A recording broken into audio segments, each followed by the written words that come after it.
BNP chairperson ও সাবেক প্রধানমন্ত্রী বেগম খালেদা জিয়ার লন্ডন সফরে সর্বাধুনিক চিকিৎসা সুবিধা সংবলিত এয়ার অ্যাম্বুলেন্স পাঠাচ্ছেন কাতারের আমির।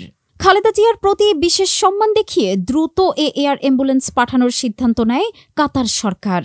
৭ জানুয়ারি রাতে খালেদা জিয়া লন্ডনে যাচ্ছেন। এর আগের দিন ৬ জানুয়ারি মঙ্গলবার এয়ারবাসের A319 বিশেষ অ্যাম্বুলেন্সটির ঢাকা আন্তর্জাতিক বিমানবন্দরে অবতরণের কথা রয়েছে। বিএনপি মহাসচিব মির্জা ফখরুল ইসলাম আলমগীর জানান, ম্যাডামকে বহনকারী কাতারের এয়ার অ্যাম্বুলেন্স রিফুয়েলিংয়ের জন্য দোহায় স্টপেজ নেবে। পরদিন সকালে লন্ডনে পৌঁছে সেখান থেকে সোজা হাসপাতালে যাবেন তিনি। এদিকে বিএনপি চেয়ারপারসনের ব্যক্তিগত চিকিৎসক স্থায়ী কমিটির সদস্য অধ্যাপক ডাক্তার AZM জাহিদ হোসেন জানান, গত রাতে কাতারের মেডিকেল টিম ম্যাডাম জিয়ার সঙ্গে সাক্ষাৎ করে তার শারীরিক অবস্থা পর্যবেক্ষণ করেছেন।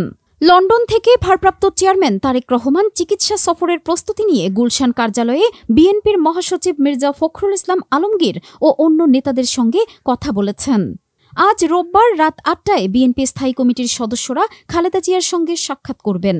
বিএনপি ও পররাষ্ট্র মন্ত্রণালয়ের একাধিক সূত্রে জানা গেছে, বেগম খালেদা জিয়ার লন্ডন সফরে তার স্বাস্থ্যের দিক বিবেচনা করে বাংলাদেশ সরকারের পক্ষ থেকে বিশেষ ফ্লাইটের জন্য কাতারের সঙ্গে যোগাযোগ করা হয়। বিষয়টি অবহিত হওয়ার পর কাতারের আমির Sheikh Tamim bin Hamad Al থানির নির্দেশে অত্যাধুনিক এয়ার অ্যাম্বুলেন্স পাঠানোর সিদ্ধান্ত হয়। সংশ্লিষ্ট সূত্রে জানা গেছে, এয়ার অ্যাম্বুলেন্সে বেগম খালেদা জিয়ার সঙ্গে সফর সঙ্গী হবেন ১৫ জন। ডাক্তার AZM জাহিদ হোসেনের নেতৃত্বে ৬ জন ডাক্তার থাকবেন। এছাড়া বেগম খালেদা জিয়ার পুত্রবধূ শর্মিলী রহমান, বিএনপি চেয়ারপারসনের উপদেষ্টা পরিষদের সদস্য ড এনামুল হক চৌধুরী, নির্বাহী পরিষদের সদস্য তাবিথ আউয়াল সফর সঙ্গী হিসেবে থাকবেন। এর বাইরে বেগম খালেদা জিয়ার ব্যক্তিগত কর্মকর্তারা তার সঙ্গে লন্ডন যাবেন। বেগম খালেদা জিয়া সর্বশেষ ২০১৬ সালে সৌদি সরকারের আমন্ত্রণে ওমরাহ পালনের জন্য সৌদি আরব সফর করেছিলেন। সেখানে তার ছেলে ও বিএনপির ভারপ্রাপ্ত চেয়ারম্যান তারেক রহমানের সঙ্গে সাক্ষাৎ হয়েছিল। বেগম খালেদা জিয়া লন্ডন গেলে দীর্ঘ ৮ বছর পর আবার তার সঙ্গে দেখা হবে। জিয়া অরফানেজ ট্রাস্ট ও জিয়া চ্যারিটেবল ট্রাস্ট মামলায় বেগম খালেদা জিয়াকে অন্যায়ভাবে কারারুদ্ধ করার পর তিনি গুরুতর অসুস্থ হয়ে পড়েন।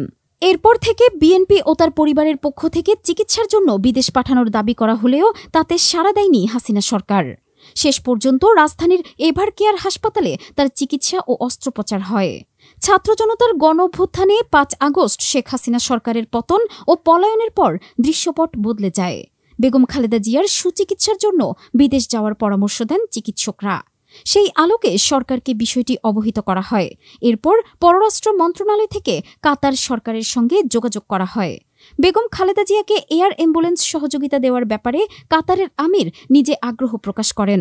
এ ব্যাপারে জানতে চাইলে বিএনপি চেয়ারপারসনের উপদেষ্টা পরিষদের সদস্য ড এনামুল হক চৌধুরী আমার দেশকে জানান, কাতার সরকার বেগম জিয়ার সফরের ব্যাপারে বিশেষ আগ্রহ দেখিয়েছেন।